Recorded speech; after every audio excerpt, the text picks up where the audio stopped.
right now. We just you want to cross the line, right? Yeah. Okay. We're gonna cross the line. Radio. We're here.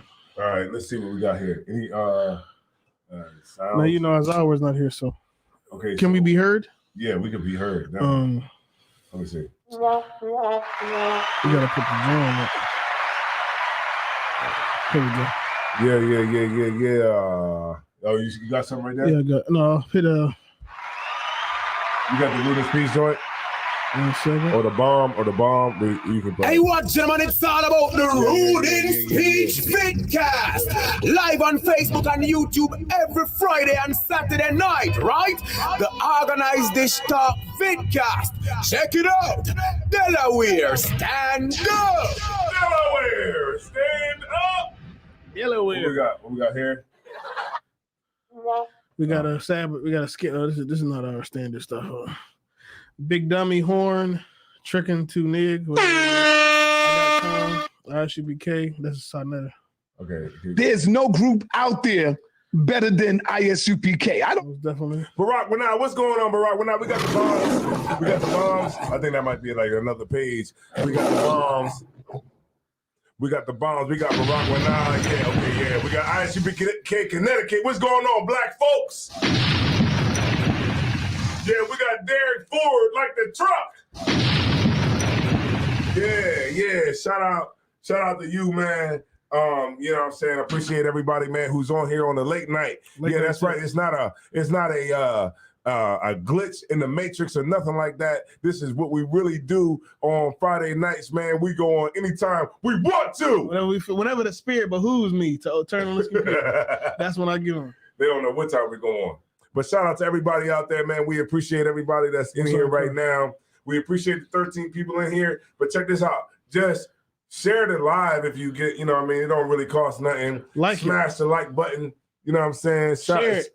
So your Howard Smaller thumb to your friends and family, your loved ones. We're gonna break down some high knowledge today. Ra'amah, St. Mary's, Georgia. All right, yeah, that's right. I might even swing through there sometime. St. Mary's, Georgia.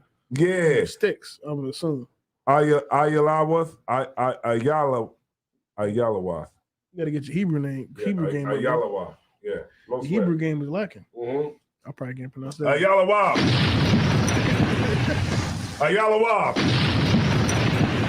Yeah, so shout out to everybody, man. So, Cat, man, what's been going on? How's your week been going? Let's get straight into it. Let's not even waste no time. You know, okay, so we got young kids that are feeling some type of way because their mom was bending over and shaking that tail feather, that big old rump, you know what I mean, on that brother. What did you think about when Lil James? Yeah, Lil James, when he felt a way about his mom twerking on a brother while they was in the event? That video was it angered me. And most things I see on the internet make me actually like angry. Okay, what angered you about it? It angered me, one, that she would do that in the presence of her own son on camera. That angered me. And not only that, but the way that everybody in the room reacted, particularly the man she was twerking on and her, the way they reacted to the young brother's displeasure with what his mom was doing. Oh, okay. Because I can understand, you know, you having fun and maybe in a moment that you forget about your children and how it may affect them. Mm-hmm. So you make a mistake and you twerk on some YouTuber at the party. Mm-hmm. I understand that. But in the aftermath, when the young brother was obviously mad, upset, he was crying, in the aftermath of it, they just laughed it off and acting like he was tripping, and it was just awkward because it was like he was making it awkward, like he was tripping. Mm-hmm. And they was laughing at him because it was something wrong with him that he couldn't just go along with the fun. When it come down to it, that's his mother shaking her behind on somebody on camera in public in front of everybody and in front of him. Right. So your mother essentially being a hoe in front of your eyes in public in front of everybody. Mm-hmm. And he was embarrassed. Mm-hmm. He was embarrassed because any brother, you don't want to see your mom, your wife, your sister, any woman that you look up to in that way degrade herself, at least in public. You don't want to see her do that. Mm-hmm. Damn sure not in front of your own eyes. Mm-hmm. You don't want to see her do that. And a child should really only see his mother in a motherly way. Mm-hmm. A child shouldn't have to see especially a young boy, shouldn't have to see their mother in a sexual light. Yeah. That's only going to corrupt his mind and make him think that that's how women are, and that's what women do, just shake their behind. Most High in Christ, and when he grows up and he has problems with women, when he doesn't respect women, or when women are able to manipulate him and destroy him, we'll look at him like something's wrong with him. Like he's a simp, or he's overbearing, or he's abusive. When of course he's that way because what he saw his mother do. Of course, you would have a lack of respect or have some type of dysfunction when it comes to women based upon what your mom does.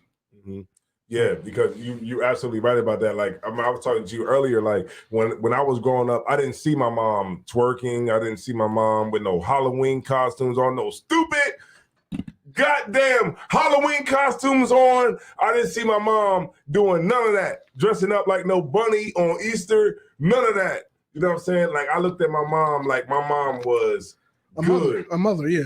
A mother. She was benevolent. She just cooked and so I could understand where I would see, if I was to see my mom doing some stuff like that, like twerking in front of me on some guy, I would feel the same way. Some guy that's not your father, not even your stepdad, not even a nigga that's supposed to replace your dad. Some nigga on YouTube that like to have fun on YouTube. That's crazy. Right, because I come from a time where, you know, when your mom had a boyfriend or whatever, she didn't tell you it was her boyfriend. She told you it was your uncle. Your uncle. Or her friend. Hey, your Uncle Herb. Your uncle wasn't no boyfriend, it was just your friend. This is my friend Charlie. Right, your Uncle Herb. Your Uncle Herb. God damn, Herb. Herb is a real 1970s name. Herb. Your Uncle Herb. Your mom told you it was your Uncle Herb. You know what I mean? And, you know, moms had a lot of, you know, they had a lot of, how can I say that? Coof? Shame. Shame. Yeah, a lot of shame. Shame. They had something, they had things that they wouldn't do. Right. They had things that they wouldn't do, at least in public, that they wouldn't do. They had shame, some sense of self-awareness. Yeah, it's like, you know, like your mom would be like, you know, this is grown folks' business, or, you know, get into the other room, or like parents used to try to keep their kids from seeing what it was like to be an adult. Right, yeah.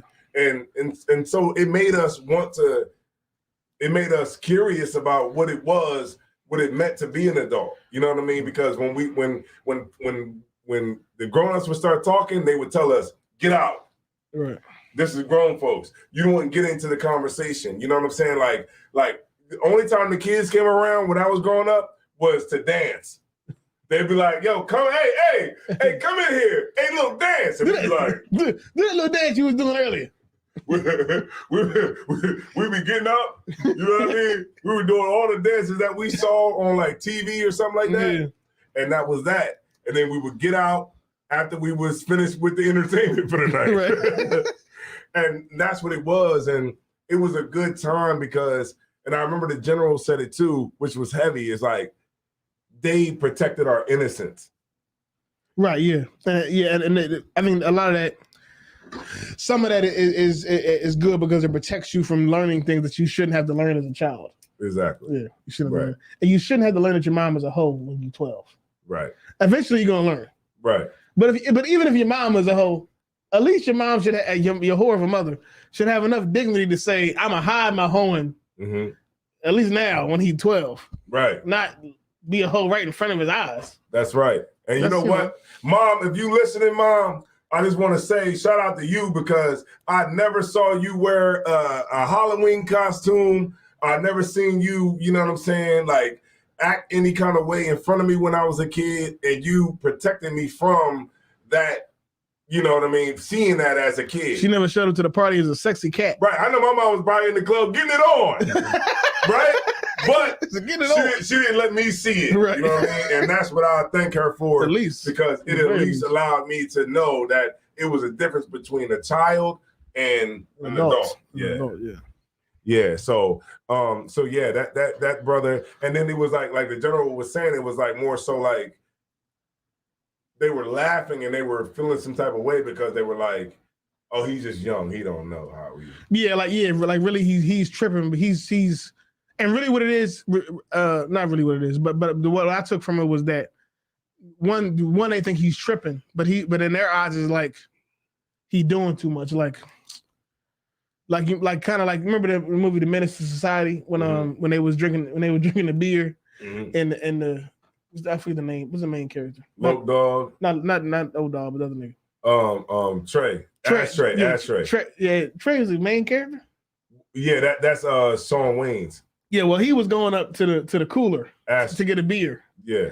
And the Muslim nigga was like leaning on the cooler, like, "Hey, black man, you don't want to drink that." Oh, you talking about the real Menace to Society? No, not fucking drinking juice in the hood. I'm talking about the real Menace. that was Sharif. That was Sharif. Sure, yeah, he was going up to the fucking spoof. He was going up to the cooler to get a beer or whatever. And the Muslim nigga was leaning on the cooler, was like, "Hey, black man, you don't want to drink that devil's poison, do you?" Yeah, that's Sharif. Yeah, Sharif. They looked at Lil James like that, like we just having trying to have fun, and you coming up here with all this fucking morality. Yeah, you coming up here with all these rules and standards. We just trying to have fun and shake our behind, which is apparently insatiable for women in the world.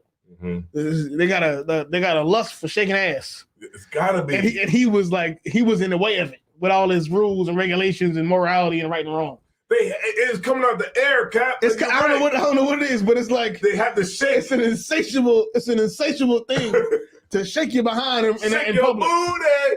It just got to. What we were talking before, it was like for strangers. Yeah, for sure, for random people, for people that not even gonna have sex with you, give you no money, nothing, just people. Yeah, that just got eyes. And when we were talking about before that, we were talking about how some women, some black women, it should be a study done on this. How some black women will get in an argument and start shaking their ass. Right. Like it'll be like some stupid, like a fender bender. Yeah. Or like an argument with a stranger in public. Right. And the stranger will be yelling at them and they'll be going back and forth and she turn around and be like, "Yeah, whatever, motherfucker," and start shaking her ass. Yeah. What is that? I don't know what that is. What is that? I don't know. Well, you in the argument, you having a heated argument, and something that you say is "shake my ass" right now. Is it saying like in your face, you can't get this? I don't know. I wouldn't let you hit this. The way I see it is, if a woman does that, there's something sexual in the middle of an argument that has nothing to do with sex, then sex is all that she knows. Meaning she can't argue with you with words. The only power that she really has is sex. So we in the middle of an argument that has nothing to do with sex, and she just lifts up, dress up, bust her cheeks out. Yeah. Another example is this happened a couple of times at camp. That we've been at together, where you had camp, somebody disagrees with you saying, and then they show their whole ass to you. Yeah. What they got to do with anything? Yeah, because it was this lady who came to the camp and she had a little mental problem. He was fucked up. But that happened before that day. Right. She bent over and she showed her butt. And then the next week she came by and she was like, "Hey, I was wondering if I can get some money from y'all to go get something to eat." And I was like, "Nah, no. You came and you showed your behind last time we was at camp." She was like, "I didn't do it last time." I was like, "Well, you're right. Yeah, you're right. Here you go. Here's a couple dollars. Go get something to eat." That's happened before when it's been on video. It happened in DC one time famously. But I don't get why in an argument, we out here teaching and we telling people that Christ is black or whatever. We teaching about things that are controversial, but what is you taking your whole ass out and showing it to me got to do with anything? How is that going to solve? I don't know. It's like in your face. What? In your face. Damn. Yeah. You clapping that ass. It was supposed to maybe not argue? I don't know. I'm just putting it out there because you see it happen. You see it happen where people, where women argue. It's not just black women, but women argue. And they just show their ass to you. It's never a chick that, that really gets. Sometimes it is. I've seen videos where it is. Yeah, I've seen it's videos. Like an actual broad. I've seen videos that Damn. You kind of appreciate it. You kind of appreciate it. Camp. Yeah, the video from DC is a video where you might appreciate it. But I don't know why they do that. I don't get. I think it's like cause some women they don't know how to argue with words. Yeah, they only have sex is really the only thing. That's how they get through life. Sex. Yeah. So. Yeah, sex is the base. Yeah, it's the base. Yeah, the base. That's a good way to put it. Their base nature. Yeah, the base nature. Like a man would just punch you in the face. They just show their ass. Right. Okay. He said. Okay. ISUPK Boston said back in the day when a chick did that, it meant kiss my ass. But how was kissing your ass make me not angry no more? Okay, maybe it does. Okay, but what does it got to do with the argument? I don't know. Yeah. I ain't talking about that. I'm talking about a bitch flat out shaking her ass. Flat out, we in an argument because we got in a car accident and you start twerking in the middle of the argument. Remember the girl did it at the Black Lives Matter, march for George Floyd, while the cops were surrounding everybody, because they were protesting. She went out in the middle of everybody and just started twerking in front of the cops. Like, what does that solve? What is that? Like, I would love to ask somebody, like, what when you shook your ass, what did you think? Yeah. You think they was gonna be like, oh, well, we gotta stop killing niggas because shit, you see all that ass, we gotta stop killing it. Like, I don't get. Right. The cops was looking at it. The cops was just standing there looking, and I'm like, damn. They was gonna look anyway because they fucking doing riot control. Right, but a brother should have said, "Yo, sis, nah, no." Yeah, nigga should have been like, "Not here, nope, you ain't gonna do that." Yo, grab her off the stage. Yeah, like look, nah, we ain't doing that. Fucking up the Throw whole her movement. in the back. You fucking up the whole movement. We ain't doing that. You know what I'm saying? Fucking Coretta Scott King. Right, because I don't really fuck with them that much, but she ain't show her whole ass. Right, it is while Martin was trying to goddamn tell a speech. Right, because when you out there fighting for something, you have to show the utmost decency when you're doing something like that. People don't believe that anymore. Right, but nobody. People don't believe in decency anymore. Now, if you really want to get something, like if black people are mad, you'll get some twerkers up there, and they might twerk on a cop. Yeah, I've seen videos like that too. They'll twerk on the cop. Like what is that post? That post I was racist, but she threw her ass back on me. And maybe the cop won't be racist. I was scared of niggas, but that ass came, and I knew that niggas was like, what the fuck is he supposed to say? And the cop is sitting there like trying to be professional. He like, that nigga know his piece getting primed up. Yeah, right. But remember he's like, okay, this is just how black people do it. Yeah, and, that's the thing too. It's one of those things where like you embarrassing us in front of these white folks. Yeah, you're doing that, and it's not helping the argument. Right. You shaking your whole ass at the Black Lives Matter rally does not help the argument that they should stop killing niggas. Yeah. If anything, it feeds it. I feel like we should definitely kill our niggas because y'all are just some sexual animals. Right, and you don't have any morals. You don't have any restraint. Yeah, no morals, no restraint, no rules, nothing. Right, and that you're absolutely right about that. Like that's where we've came from. You know what I mean? Like I looked at it, right, if I may. So it was like Joe Biden, right? He just gave $200 million to Zelensky again. This is like got white people pissed off. You said how much money? 200 million. Okay, is it just 200 million? You sure it's not 200 billion? No, 200 million. Just million. Okay, well, yeah, it was like a small number, but it's still a big number. Okay, 200 million. They blew through billions in like 2 years. Yeah, so billions. I know that 200 million probably can go off a few months. I mean, come on, are they really buying bullets? Okay, a lot of people don't know, but if you keep your ear to the political sphere, the Ukraine shit is over. It's done right now. The U.S. is just really Ukraine is just trying to get enough support from the U.S. to maintain a stalemate. Mm-hmm. But there's no hope of winning. Right. On the Ukrainian side. But okay. The Russians essentially have already, as far as what the metrics are predicting, the Russians have already won. Mm-hmm. But it is Ukraine is just trying to fight enough to get enough support to not have to capitulate for at least a few more months, or at least another year or so. Right. Okay. So if but it's in months, if not weeks, Russia is gonna declare a victory soon. Right. So it's like, okay, so they're just trying to, like you said, which is heavy, on a stalemate. Right now, what I'm saying is what the politicians are saying, what the politicians and the analysts are saying. All they're doing right now is trying to maintain a stalemate because that's all they really can do. Right. So it's either maintain a stalemate or stop giving Ukraine support and they just fall to Russia. And that's it. Right. Because if America can't beat Ukraine, I mean, if America could Russia, America could beat Russia in the sense of they could win Ukraine back from Russia, but they can't beat Russia. No, okay. The reality of it is totally get rid of Vladimir. No, that's the only way they can do that is going into a third world war or going into a nuclear war, which what everybody is trying to avoid. Right. If the Russians didn't have nukes, they probably would just send the U.S. over there in Ukraine physically and fight. But Russia has nuclear weapons. That's why. And the U.S. has nuclear weapons. You can't the way geopolitics work in a nutshell, in the simplest way. Two countries that have nuclear weapons can't directly fight each other. They can send money to another country to fight them, but the U.S. and America, as far as how it usually goes, they can't fight each other, because if they do, then they might throw nukes at each other, and that's when everybody dies on both sides. That's heavy. That's heavy the way you just broke that down. Yeah, that's heavy. That's the way you just broke that down, because that's really what it is. Like you just said, like it's like we'll finance somebody else. We'll pour money into this. But they ain't going over there. Right, but I'm not gonna go fight you directly because everybody dies in the end. Everybody dies. They said if they send actual troops on the ground to Ukraine, everybody dies. And the president who's over, they might be able to, without the nukes, the U.S. will probably be able to take Ukraine back from Russia.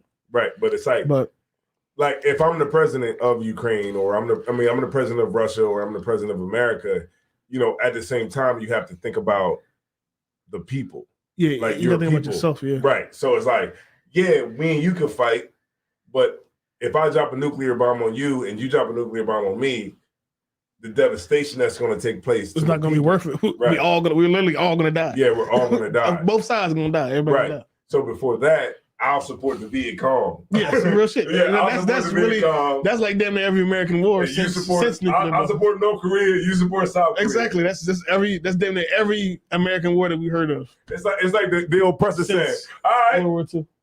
All right, we're just gonna agree to not directly fight each other, right? And it's just a bunch of proxy wars. And we'll just get these peons, in the Funan tribe, the Funan Valley, rice soldiers. Yeah, to go rice soldiers, nigga. To go fight.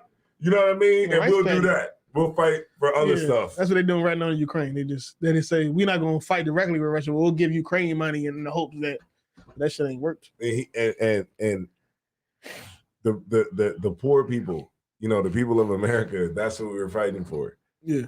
We're the money that they're taking, they're like literally hauling off the taxes. Like the taxes are supposed to be for the betterment of the people, the society, right? Like they take our taxes because we're supposed to have better roads, better schools, better things like that, right? And then they told us when we go through like bridges, to toll us for like the road work that needs to be done, the crews that need to come in and do the work, everything like that. But it's like the money that we're paying into our taxes is actually not benefiting us. Is they're taking the money and saying, okay, we're going to support this war. Right. Yeah. We're going to support that. And then it's like, well, what about all the people that's homeless in America? What about all the people that's homeless in Louisiana, and the people that's homeless in LA? It's like on Skid Row. It's like, yeah, we know those people are messed up, but we don't care. Don't give a damn. Zelensky need this money. Right, Zelensky need this money. So he comes over here like the weasel that he is, and go in there and talk to Joe Biden, and he gets the money, and people are so mad. And now you see white people are mad. Yeah, you see white people upset. Like, what? He gives another $200 million to this goofy. You know what I mean? Goofy. And now it's setting it up. And what I like about the thing that I like about everything that's going on is that Black people get to see our people, Hispanics too, who voted for Joe Biden, who thought that he was going to be the savior of Blacks and Hispanics. And they can, and the one thing I say, and I said it too, I said this a year ago. No, not a year ago. And when he got elected as president. Joe Biden? Yeah, Joe Biden. I said that the Lord will give us what we want just to show us that it's not what we want. And so when we make a decision on something that we want, it's a decision that we got to live with. And we've been living with Joe Biden's ever since. And he said that if you don't vote, if you don't know about who you should vote for, then you ain't Black. Yeah, he said that. If you don't know, if you don't vote for me, you ain't Black. Right. And we fell for that. They said the approval rate niggas still voted amongst Joe Biden. Niggas ate that. 91%. 91% of Black people approval rate. The Democrats, it's crazy because they ain't did shit for nobody. But the Democrats have Black people in their back pocket, like it's a given. Really, they ain't gotta do nothing. Really, they don't have to cater to us at all. Mm-hmm. They just can be Democrats and they can live off the reputation. And you know what Cap said? And they really can live on a reputation of Republicans in themselves. But really ain't nobody doing it. Both of them ain't doing nothing. Mhm. Both of them ain't really we get caught up in what they saying and the rhetoric and but both of them just keeping the same status quo. Like none of them is really Right. doing anything to really move the pendulum either way. Right. When it comes to our issues, at least. Exactly. Like the Democrats ain't getting in office and then giving reparations or Mhm. I don't know, giving a bunch of grants to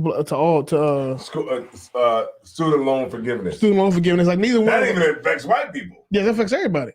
Neither one of them is getting in office and doing anything that really is radical or really changes things or really upends the system.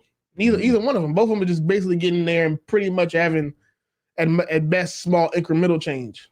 Mhm.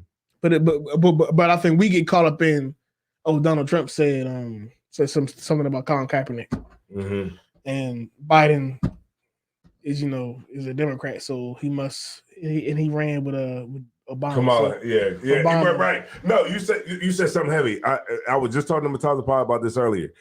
That's why he has so much support because he was the vice president of Obama. Yeah. Right. The first so-called black president, he was the vice president. And on top of that, when he ran with a so-called black woman. That bitch is the furthest thing from black.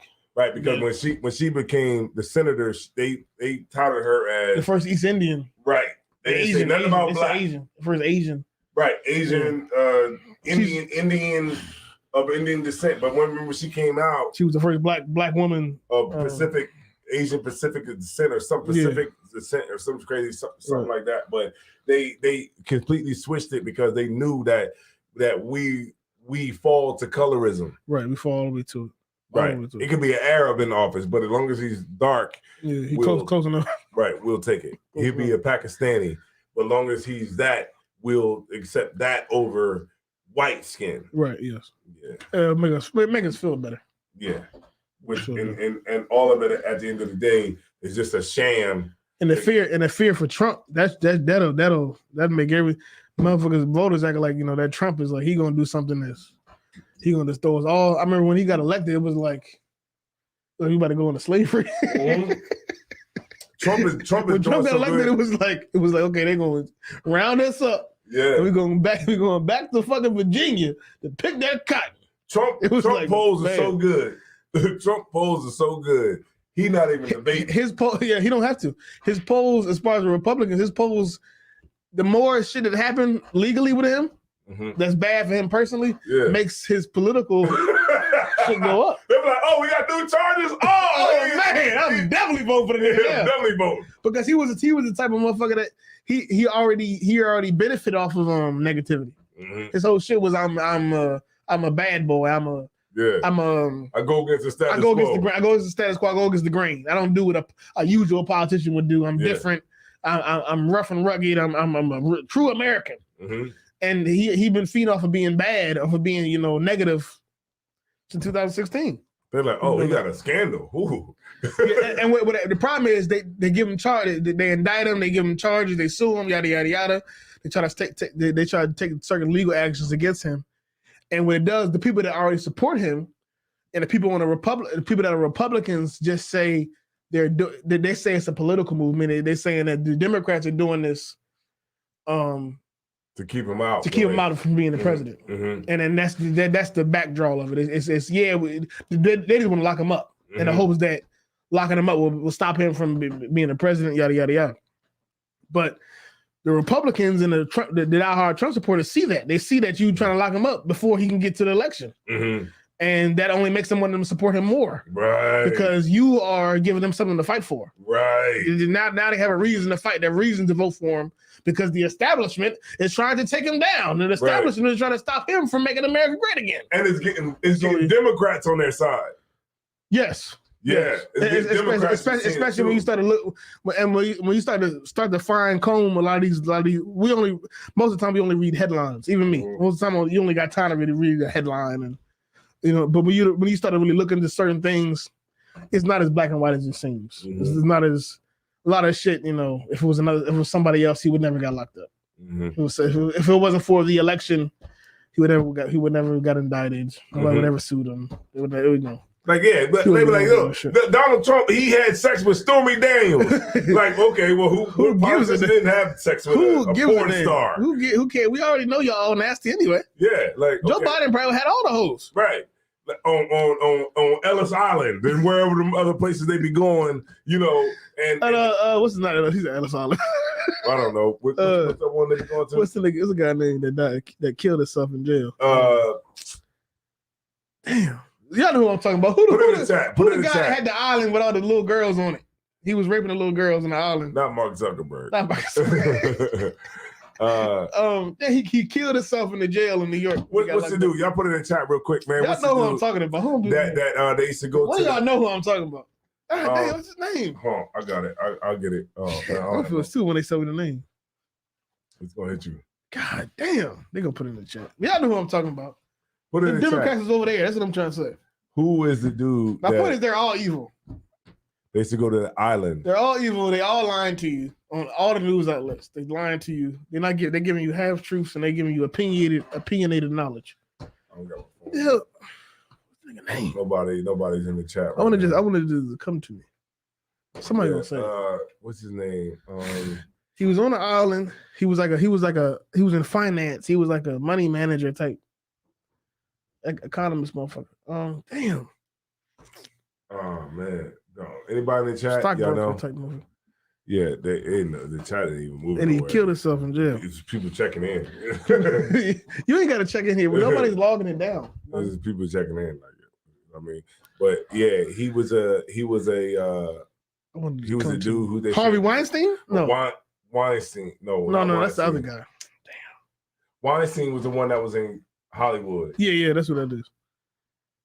Yeah, he was the one in Hollywood, but I don't have my phone on me right now, but I definitely would do. That shit is stuck in my fucking brain. Epstein. Harvey Epstein? Harvey Epstein. Harvey Epstein. Shout out to Carmen Roberts, man. That's I'm what I'm talking about. Goddamn. Wait, hold on. I actually became bosses at Bernie Madoff. Bernie Madoff was just taking money. He wasn't trying to get no he did the Ponzi scheme. He did the Ponzi scheme. Wrong year. He made up with that money. Carmen Roberts, you absolutely right. Epstein was the one. Yeah. Epstein. A lot of them politicians was over there. When they was like on the manifest. I think Bill Clinton was one of them. Yeah, Bill Clinton was on the manifest. He was like on the manifest of the fights they took over there as pictures. Like, people like him over there with the girls behind Bill him. Clinton to underage women. Girls, not women. Yeah. You know what? I met Hillary Clinton. You did? Where? Yeah. I met Hillary Clinton. I was in high school, and Hillary Clinton came to the school, and she was trying to get support for her husband. And when she came to the high school, you know, they told us the day before she came to clean out our lockers and take everything home because the Secret Service was going to be there to go through, Make sure y'all ain't was trying to kill the president. No bombs or anything like that. But when Hillary Clinton came, I was like, you was happy. I bet you didn't know who that was before you got debriefed. I didn't know. I just knew that this was the white woman that everybody likes. So I was like, she has to be amazing. What year was that? This was like in the 90s. This was like she probably came here because he's from no. Delaware is a Democratic Why she come state. here? I mean, there's a lot of Democratic states though. But I know she came to the high school to like kind of do like not like a pep rally, but what she was talking about? She was talking about like going out and getting our parents to vote. It must have been an election year. Yeah, it was an election year. Yeah. It was when he was running for president for his second term. Re-election, okay. That's probably re-election. Okay. And she was just kind of like going at the kids though. She was trying to tell y'all parents to vote. Yeah, like they doing it, but when they got to. Yeah, they knew they were doing. They were like, okay, go, yeah, vote for, Bill Clinton. He's the most amazing person, and I actually shook her hand. For real? Yeah, I shook Hillary Clinton's hand. I shook her hand. She was coming down. I was like, I was like, and she was like, yeah, she got up in there. You know what I'm saying? But that was his wife out there campaigning for him. Yeah. Hillary Clinton really should have been the president. Yeah, Hillary Clinton was out there. Trump fucked that up. She been in the game for a long She time. really should have been the president. If Trump wasn't there, she would have been. If it was somebody else, she would have been the president. Yeah, she probably would have been. Yeah, because really, she was Secretary of State. She was a first lady.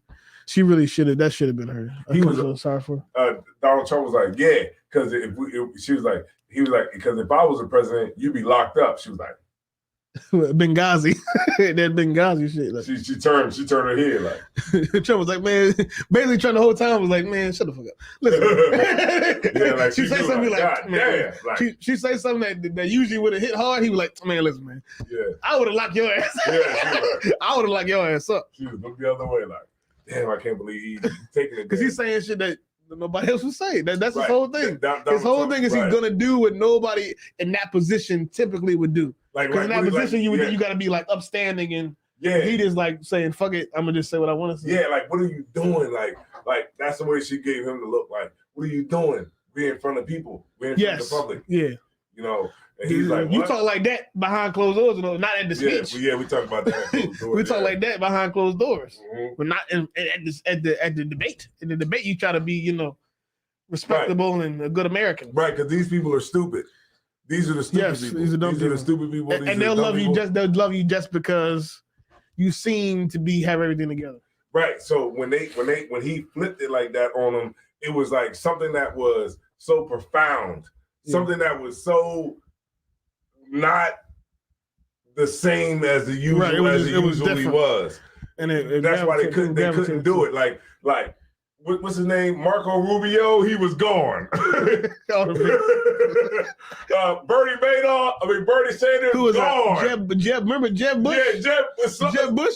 He should have been. Jeb Bush should have been the person that was running against Hillary Clinton that year. Yeah. Fuck that. Low energy Jeb. Yeah. Jeb was like a real hoe. Jeb was like you said, low energy. Jeb was just like. Yeah, he ran through all of them. There was no competition. Right. It's still no competition. On the Republican side, at least, it's still no competition. No, they got some East Indian dude. They got Swami. I think nigga last name was Swami. Yeah, he's making a real. He's East Indian. Yeah, he's going like viral. Yeah, viral clips. But he got like 3%, like no bullshit. Like I'm look him up right now. He probably like 5% of the Republican ticket. Yeah, they was like, ask the black. Remember, I think I put it. You see me? They was talking about. Damn, what was he talking about? He was talking about. He was cutting her. The January 6th. And how some of the people in the crowd was possibly I think what he said. Agents. But he was saying it was making sense. How some of them was like he was saying that the videos that they were playing wasn't the real videos that they were playing for the public. He was saying that they had videos that were suppressed that they only played in front of Congress. And once Congress that he would know about because he's in there. So he said that the videos that they were playing for the Congress were videos that were basically showing that they were letting the people in on purpose. Right, because they made it seem like everybody just stormed the Capitol and went in, but they said that the Capitol Police, they got videos where the Capitol Police were basically letting the people go in. And when he was trying to tell the lady who was interviewing him this, but he was trying she wasn't trying to hear it. She kept cutting him off, and he was like, "Look, all right, go ahead and say what you gotta say. All right, you want me to talk or no? No, you don't want me to talk. No, you don't want me to talk. You know what I mean?" He was like, "Look, all right, let me talk, and then you can respond after I finish talking." She did not want to hear that shit. She was like, "No, this is my job is on the line. I cannot let you say this on this network." Yeah, you can't say full out conspiracy theories. Yeah, on this network. And I was like, wow. And that's why I shared it to you, and I shared it to the brothers in school, because I was like, even though my whole issue was with it, I know they lying because we in the truth, we know they lie. But my thing was they had a black woman who was over the whole thing. I think that's probably why it went viral, because she's over it and she's arguing nigga now. Yeah, she's blocking him like, no, you can't say that. No, are you trying to say that our federal agents was involved with something that would be a hoax or something that would be, against the American people? Like, she was giving off that, like, those vibes. Like, they came out. No way that our good, honest people, our good, honest government would ever do anything like that. That's why they act like They act like they not capable of doing anything evil when we all know the history. Mm-hmm. A story came out that didn't get that probably will get more press in the coming years. But during the 2020 riots around the George Floyd thing, look it up. During a lot of these cities, I think even in Minneapolis, some of these cities, they come to find out some of the people that was instigating the rioters were working for the police, working for the FBI. And it was people that was in the crowds, in the protest, ensuring that the protest that was just a protest, just people walking down the street, no justice, no peace, signs, peaceful, ensuring that those things turned into, riots. And it came out that there was people that was working for the federal government, law enforcement officers, in the crowd and instigating people to do these things so they can lock them up. And that was 2020. So it's not far fetched that January 6th shit happened, and it was somebody in the crowd that was working for the federal agents that was ensuring these Republican motherfuckers storm the Capitol so they can lock them all up. That's what they do. That's what cops do all the time. You right, Cap. It's fucking bait car. Yeah, bait car was. It's not even that deep. It's not even that intricate. They leave the car out there. They leave a Bentley in the middle of the hood with all the doors open, running with a camera in it, and it's rigged. So as soon as you pull off and steal the car, because you thought you had to come up, this shit will turn off and lock the doors, and the cops will pull up on you. It's the same shit they do to niggas in the hood all the time. It's just at the riot or just at the fucking storming the Capitol. This be the thing. Nigga look in the car first. Nigga be looking around like, wait, what's she getting? They do a good. Nobody right. Perfect condition. They do it good too because they do a whole scene. It'd be like a couple pull up in the Bentley. They pull up.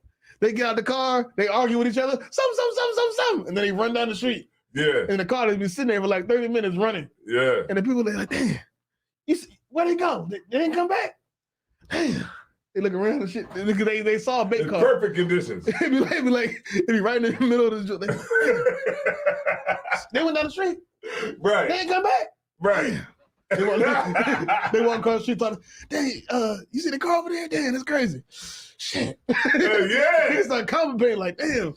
Because niggas know that they be trapping niggas. Yeah. And they still do it. But the temptation be too strong. The temptation be too good. It'd be too strong. It'd be like, I could just get down the street right quick.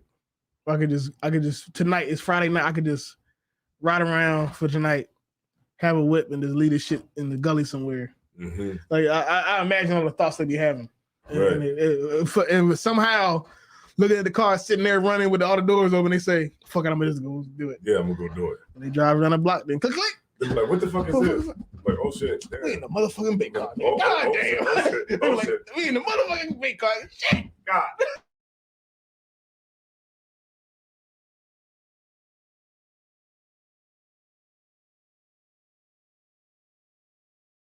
Hold on, let me see. Yeah.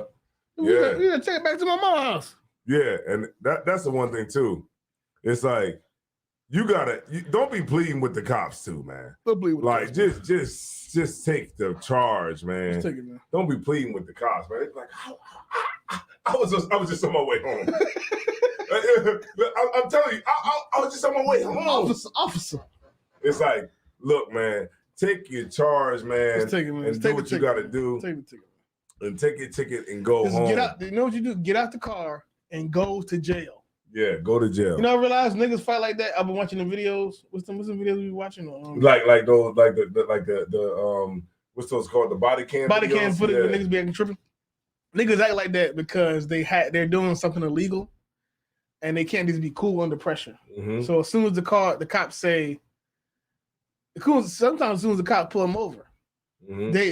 They know they have weed under the seat, and they know that they're not really sure why they're getting pulled over. Mm-hmm. So instead of just giving the license to see what happens, they decide I'm gonna act crazy and ask for the supervisor mm-hmm. because I know I had this weed in this car. I know if he searches his car, I'm going to jail. So I'm gonna just fight real hard to not go to jail.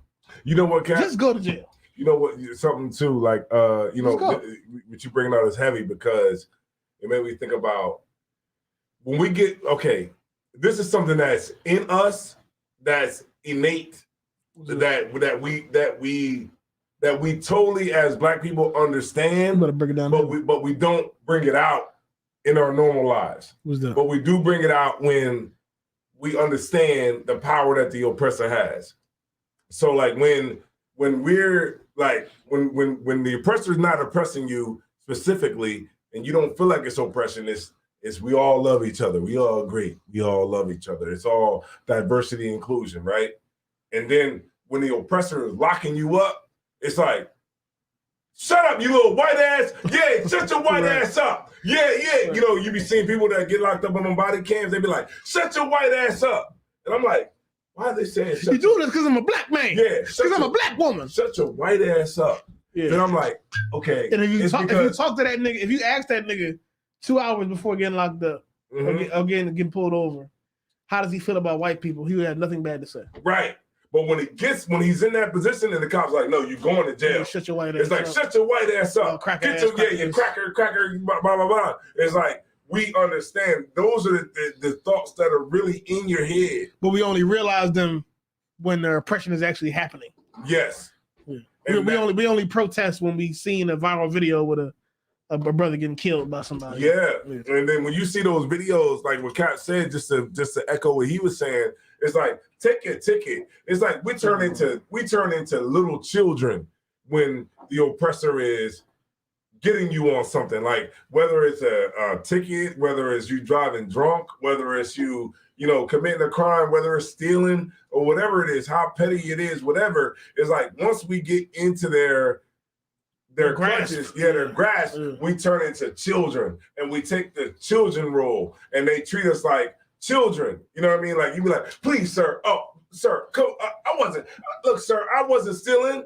I wasn't stealing. Niggas get to struggling they get to struggling with the cop and literally call for their mom. Yeah. You on the side of the road, probably miles away from wherever you live or where your mom is at, and literally be like, "Mama, mama, stop, call my mom." Like, stop what the fuck listening. is mom gonna do? Stop listening to these damn sovereign citizen niggas. They the worst. Yeah, they be talking about. I mean, that's how you go to jail. Right. Cap, how you you go to right, jail. absolutely right. Stop listening to these Get your niggas, window man. These niggas are getting you jacked up on the side of the road. You sitting up there trying to talk about I'm a sovereign citizen. I don't need a license plate because I'm a sovereign citizen. Exactly. I don't need a driver's license because I'm a sovereign citizen. I'm not driving. I'm traveling. I'm traveling Because this is not a commercial vehicle. This is just a non-commercial vehicle, so I don't need a and license. they get niggas like that every time, man. Dumb shit. That's why you should get into the ISUPK because what we do is we keep it real. Like if hopefully y'all can see it through this show that we do. We keeping it real with y'all. Like we didn't pull a scripture yet. You know what I'm saying? But what we are doing is we telling you how it really goes. And I'm telling you, like a lot of people, they get jacked up because they listen to these people who are charlatans, who don't know what the hell they talking about, that's telling you to do something that they never did. You brought it out, Cap. Like a person that's on social media, right? Like a guru, a guru, right? The finance guru, the nigga that's telling you how to get rich off of crypto and tell you that you can quit your job and make $25,000. Right, he never did it. He never did it. None of that shit. He's like, oh man, all you got to do is you got to fill out this paper, and then when you fill out this paper, then you got to do this, and then you got to do that. But he never did it. What you got to do is you got to get you an LLC. Get you an LLC, and then finance it with the estate. Right. Once you get it with finance with the estate, you go to the bank and you tell them that you finance it with the estate, and they're gonna give you $30,000. Right. What you do is you take that $30,000 and you take it to the other bank. You say, I need 30 more because I got six, and then you get 60. And then they be capping. You're not gonna get no money from nobody for nothing. You're gonna be poor forever. That's it. You're gonna be poor. I'm gonna tell niggas that, then tell them, oh, get an LLC and then file it with the estate, and then all this dumb finance bullshit that don't work. You got cap in your rap. This you got to. You're gonna be poor forever, or you're going to work hard and then you get money. That's how it's gonna work. Okay. Because I want to tell you, look, what you was doing all this past week. Let me tell you something, Cap. If I may. Look, I mean, these cats be telling you, yeah, go to this bank and get $50,000 loan. Go to this bank and get another 50. Let me tell you something about that. You know, with my credit cards, You know what I mean? I got pretty decent credit, and with my credit cards, you know, you put 2,000 on this credit card, 1,000 on this credit card, 1,500 on that credit card, 2,000 on that credit card, just to handle what you're trying to handle. That stuff is gaining interest when you pay it.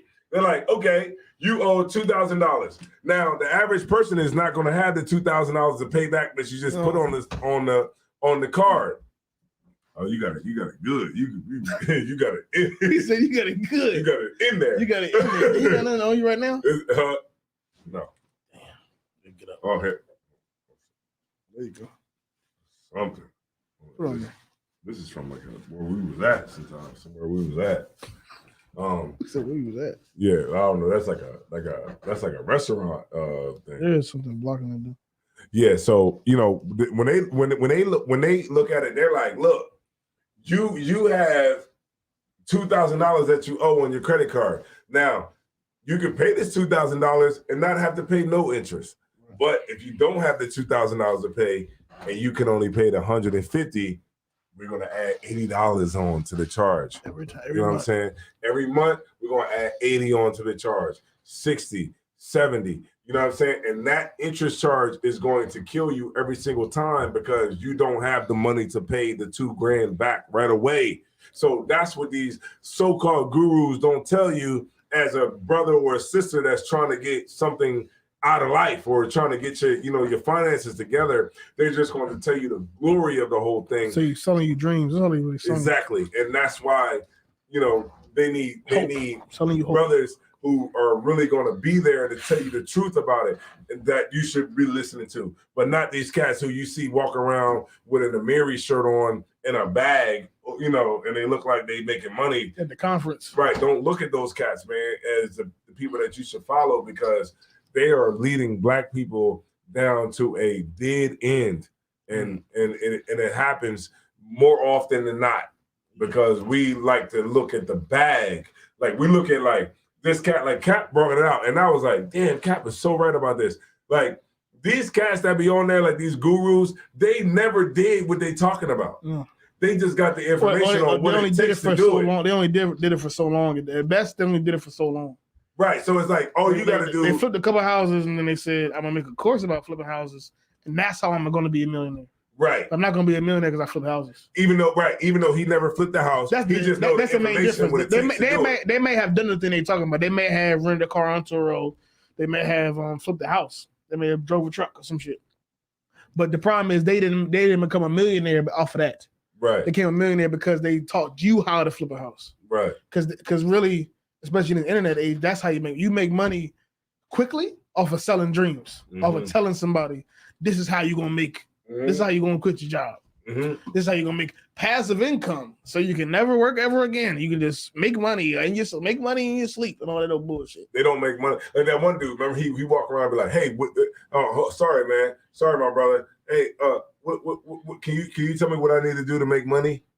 Remember that dude? He go around to people. He go viral. He walks up on people. Oh yeah, the people like in New York somewhere. Yeah, he be like, so he be like, oh man, sorry man, brother might have like a Pooh Shiesty mask on, yeah. And he be like, hey yo, sorry brother, sorry man, what I got to do to go get money or whatever, and the dude to tell him, but really what he's doing, he's getting rich off of not actually giving you the information on how to do it. He's just talking to the he's people getting rich off of the fact to do it. He's getting rich off of the fact that you are desperate to be rich. Right. You're desperate to be rich. You must get rich. You must quit your job. You must, you must have the hope and dream of being some millionaire.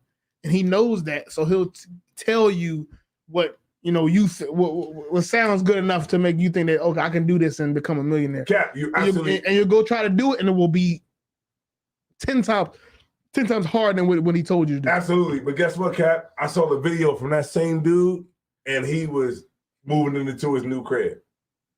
He bought a new crib in Atlanta that was big, a brand new big crib. He was like, yo, let me show y'all the room. Let me show y'all the master bedroom. Let me show y'all the bathrooms. Let me show y'all the garage. Let me show y'all this and that. He's moving into his crib because he's not telling you how to get rich. He's not showing you how to do it. He's just telling you how to do it. Right. He's not giving you the real gritty details of how it really go. He's giving you a general breakdown, just enough to sell something to you, and you go do it and realize that it's not as easy as you thought it was. Okay, so let's see. It says my girlfriend. And when you fail, he'll tell you wasn't trying hard enough. Okay, let's go with this comment right here. It says Carmen Roberts said, my girlfriend's boyfriend is a sovereign citizen, and she thinks that he can get locked up if he gets pulled over. I told her if you get the right cracker, it's not going to work for him. Okay. Oh yeah. Yeah. So what you got to say about she's that? saying because some cops will hear the whole sovereign citizen thing, like they'll go up to the door, they'll go up there, you'll get pulled over because you ain't got no license plate. And the cop will get out, come to the door, say, "Can I get your license?" And you ain't got no license plate, so can I get your driver's license, registration, and insurance? And they'll be like, "I have none of that because my name is John L. Bay. John L. Bay. My name is John L. Bay, and I am a sovereign citizen. I need none of that information because I am traveling, not driving." Which is right. Apparently, there's somewhere. I haven't looked it up. But apparently, somewhere in law, in some place, they say like if you have a commercial driving, to drive a commercial truck, you have to have a license. Yeah, that's what they're saying. Apparently, allegedly, that's somewhere in there. I would beg to differ that that's not in there, but I haven't looked it up yet. But even that's another topic. But they're saying that's in there. So they're saying I'm traveling, I'm not driving. I'm a sovereign citizen. I have this paperwork that makes me a sovereign citizen. Yada yada yada. I'm from Morocco, whatever. So they give the whole spiel to the cop. They give him a bunch of paperwork that really the state doesn't really respect. They'll give the whole rundown to the cop, and once they get a rundown to the cop will have a dilemma on his hands. The cop can say, "Okay, I pulled this guy over because he ran a red light. He's saying he's a sovereign citizen, so this car is really, this car means nothing to me." It's funny because you break it down. That's why I'm laughing because you break it down. The cop say this car really ain't shit. I can just tow this car, take him to jail for not driving without a license. I'm laughing because you said that the cop got a dilemma. The cop has real shit. The cop has a dilemma because his training is like totally going against everything that's going on. The cop has a dilemma. The cop can say, "Okay, he ain't got no driver's license. He has nothing he needs to drive. Anything that you need to drive legally in the state, he doesn't have it. The car don't even got no fucking license plate. Right. So really, all this shit, I can get rid of all this shit. I can take him to jail. Yeah. I can give him a ticket. I can tow the car. Yeah. The problem is though, to tow this car, I have to break the window and force this nigga out the car. Right. Because he's not going to comply a lot of times. Right. And they know that already. They know already that he's giving me the whole spiel. He asking for my supervisor. Yeah, your supervisor. He asking for the supervisor, yada yada. Why you pull me over? This is against the Constitution, or whatever. And he knows that it's gonna be a lot of trouble to tow this car. You know it's gonna be the only reason, and when it come down to it, the only reason I pulled this guy over because he ran a light. You know what's so crazy about what you're saying, which is right. Yeah. It's like you're showing it from the cop's point of view. The cop's point of view. Yeah. Right, sometimes we don't look at that. Right, because in every situation, he's not trying to kill you. He's not trying to kill you. He don't even really want to tow your car. Right. Like, he don't want to take you to jail. He just want to give you this ticket and go back home.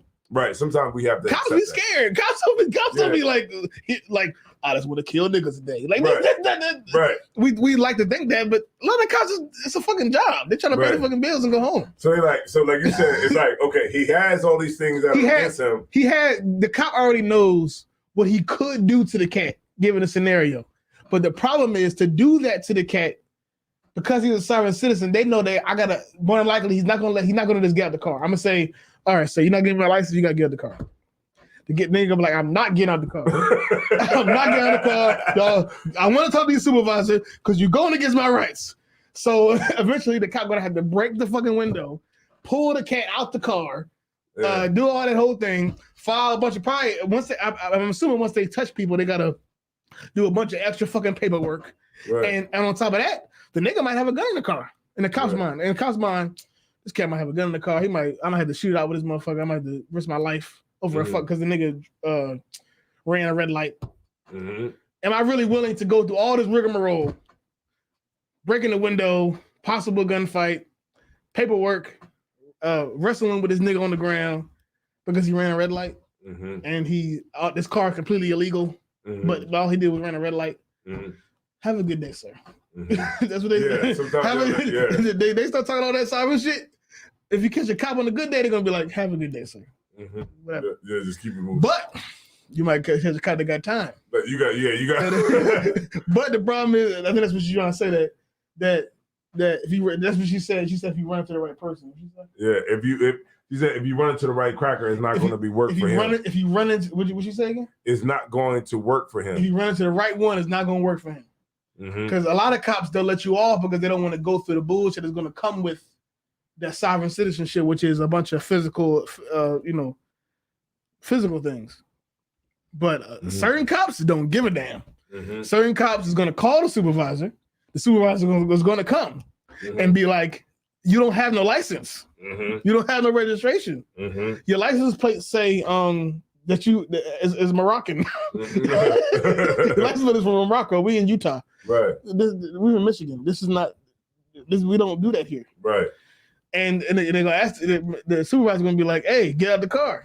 And they be like, "No, the supervisor. Yeah, supervisor gonna come. He gonna call the supervisor. Yeah. Supervisor gonna come. And be on their side. Supervisor gonna be like, all this is illegitimate. This is not. Michigan don't respect none of this shit. Michigan, all this driving you doing or traveling, wherever. Right. Yeah. Michigan don't give a fuck about none of that. Right. You got to get out of the car. And he gonna be like, "I'm not getting out of the car. I'm a sovereign citizen. I'm traveling, not driving." And the supervisor gonna turn around to the cop and pull him over and say, "Bust the windows and take this nigga to jail." Right. And that's what's gonna happen. But to her point, it can go either way sometimes. I'm saying this because I know other brothers that have before they came in the truth, they were sovereign citizens, and it works sometimes. Sometimes they say all that sovereign citizenship, and the cop be like, "Have a nice day, sir." Yeah, because they don't want to. They don't want to fight with you today. Right. They don't want to fight with you.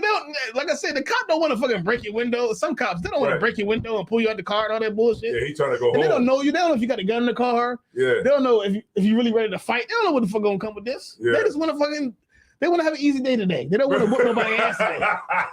But some cops, they want to whoop your ass today. Right, yeah. Some cops, they got time. They got time. The shift just started. You catch a cop his last hour in the shift.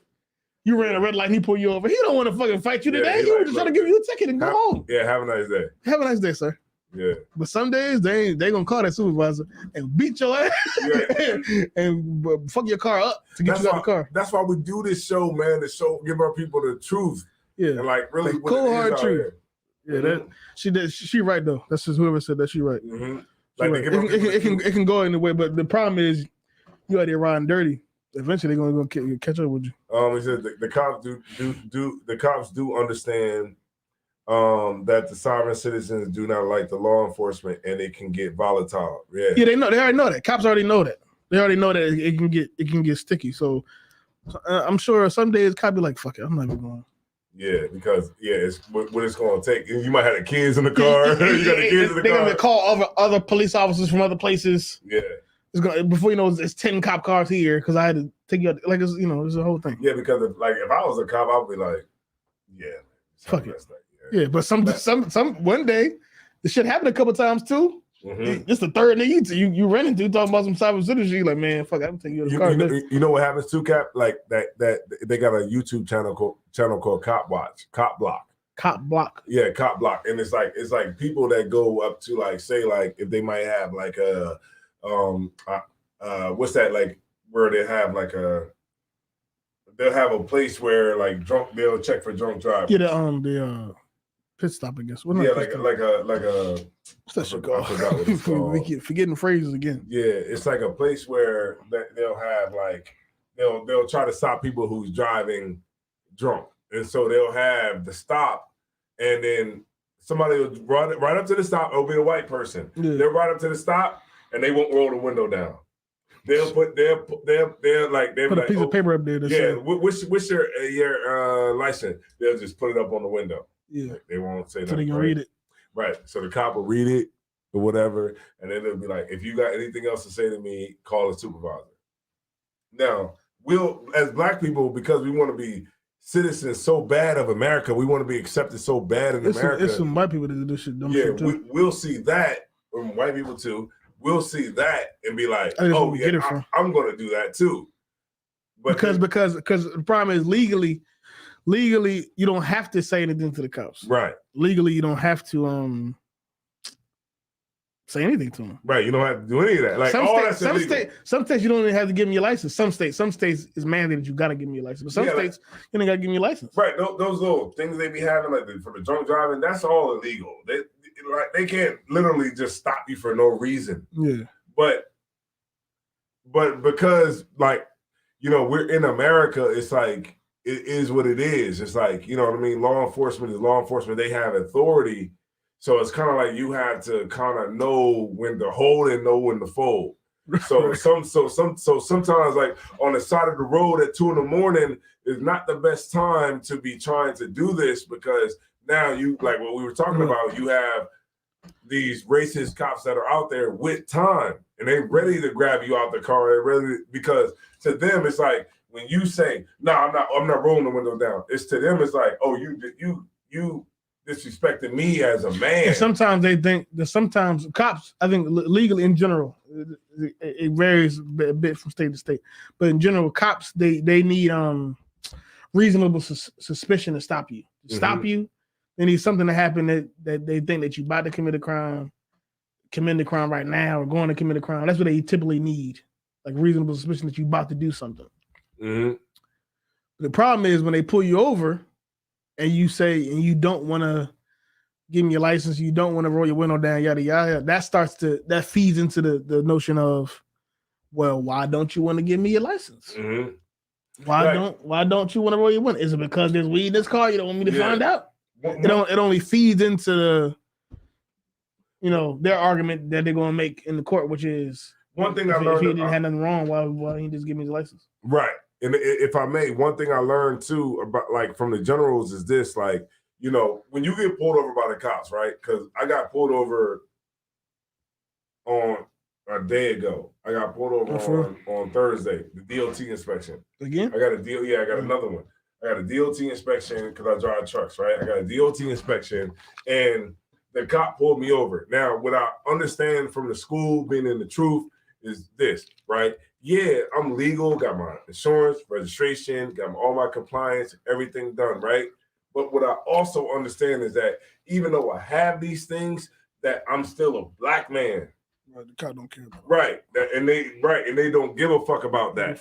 So even though I have these things, I still don't look at myself as I'm an American. Yeah. You know what I mean? I look at it like he's pulling me over.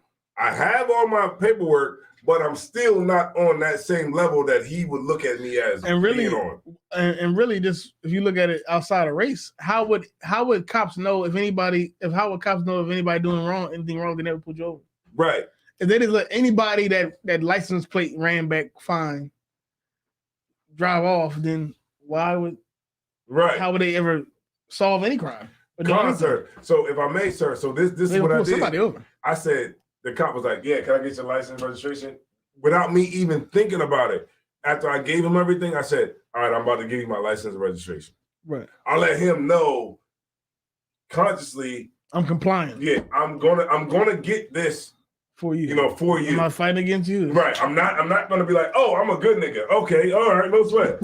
Right? Because I understand what I'm dealing with. I understand the murderer that I'm dealing with. Right. So I understand by, what I was taught in the truth is to understand like how to deal with the oppressor. So it's like, okay, you dealing with me. I know I'm totally in the right, but I'm not going to treat it like, okay, even though I'm in the right, I'm not still, you're still not Esau. You know what I mean? Like, I totally understand the situation that I'm in. So I know that even though I could be in the right, if I reach, you might be like, "Oh, whoa, what you doing?" Yeah. So I say, right. So I say, he say, "Can I get your license?" All right, no sweat. I'm about to get my license right now.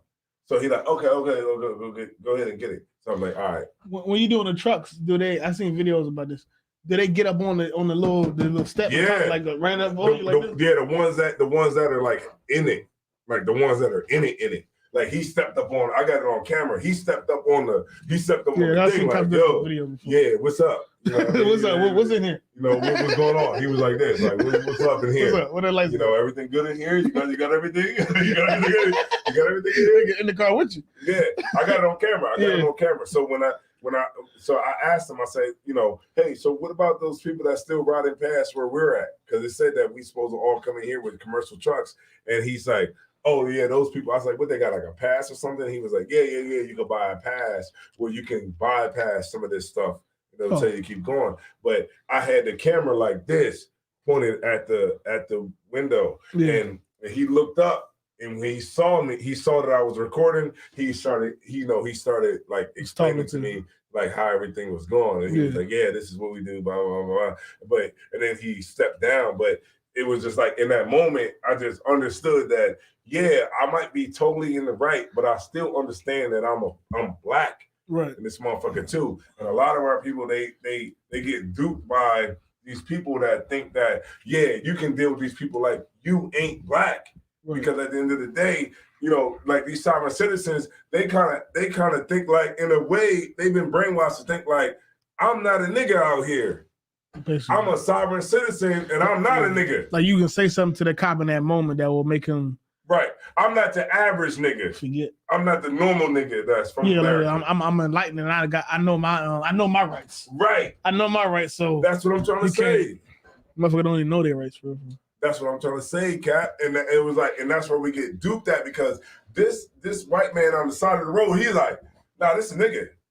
You know what I mean? So I'm gonna pull you out the car because you a nigga. You trying to do this and that, and you're trying to disrespect. So that's the way they look at it. But then it's like, we gotta understand, okay, even though you might not be that, but you gotta understand the mind of the people that you're dealing with. Right. They don't care about none of that shit, right. You know. So it ain't no begging or the research you did. Right. No begging, no pleading, no nothing. Like, so I understand that now, of course, because I learned that from General Muhammad. It's like, when I get pulled over, it's like, hey man, the cop is like, hey man, you were speeding. All right, no sweat, you're right.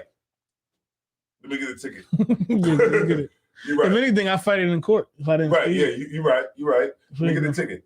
They be like, whoa, calm down, man. I was so willing to get the ticket. One time I got pulled over, they was like, whoa, calm down, man. Look, man, we just gonna check your license. If everything goes through cool. I was like, he was like, you ain't have no license, you ain't have no seatbelt on. I was like, oh, cool, no sweat, man. I'll take the ticket. Where's that? Where's the ticket? Yeah, he like, him like, hurry up, where they go? You ain't got my ticket? Yeah, he like, slow down, man. You better check him because he ain't got the ticket written already. Yeah, like literally, man. Fine. Okay. I'm like, I didn't have my seatbelt on. Oh, you right. Yeah, that's right. You let me get the ticket. He like, oh man, whoa, we just gonna check your license. If everything goes through, we just gonna give you a warning. You know, it's because that's what I learned by being in the school and learning, from General Muhammad. Is like, we don't plead for no tickets to get out of the tickets. We don't plead with the oppressor. Like, you don't do none of that. You handle your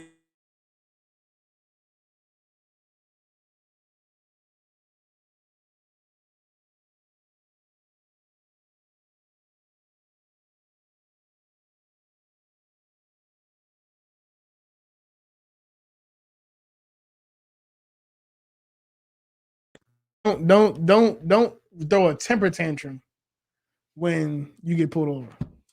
Don't throw a temper tantrum and act so befuddled that you're a black man in America, or a black woman in America that got pulled over. Carmen Roberts, it's like a cat. I didn't mean to cut you off, but it says Carmen Roberts said the sovereign citizens don't mind going to court. That's not the issue. It's not that. It's dealing with the racist redneck that's on the side of the road. The court is a safe place. Right. The court is a safe place. That's really, if you want to argue anything, do it there. Mm-hmm. But ain't no point of arguing on the side of the road with this with this devil that I'm the third black person he ever talked to. Because he's a jack-booted, hook-nosed, you know what I mean, redneck. Jack-booted. Jack-booted. Jack-booted sound racist. Yeah, jack-booted. He's a jack-booted.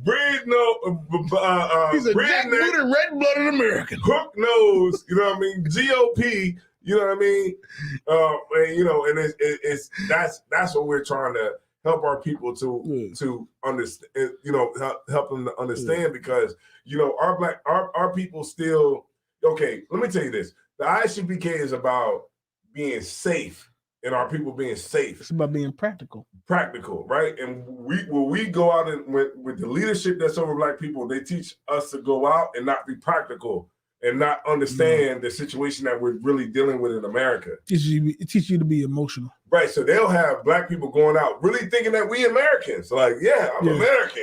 That you're really owed some respect. Right. Which I guess on paper, yeah, you're owed some type of rights and respect and some certain standards, but in actual culture and actual reality, there's law on paper and there's law in practice. Right. Law on paper says, regardless of race, we all should be treated the same, essentially. Mm-hmm. But that's not practice. That's not what they actually. That's not what they actually gonna do when they see you. Right. When they actually see your Black ass, they're gonna treat you like you Black. Right. You know, if that's how they feel that day, Mm-hmm. and that's the reality of what we living in.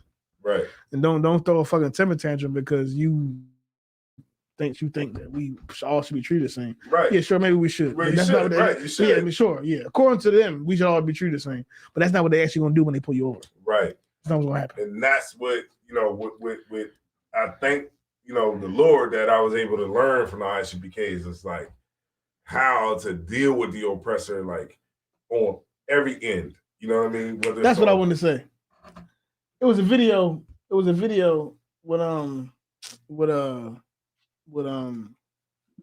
happened like 2 weeks ago now. But a brother got pulled over and the white lady cop tased him in the back and he started crying. I saw that. Don't cry.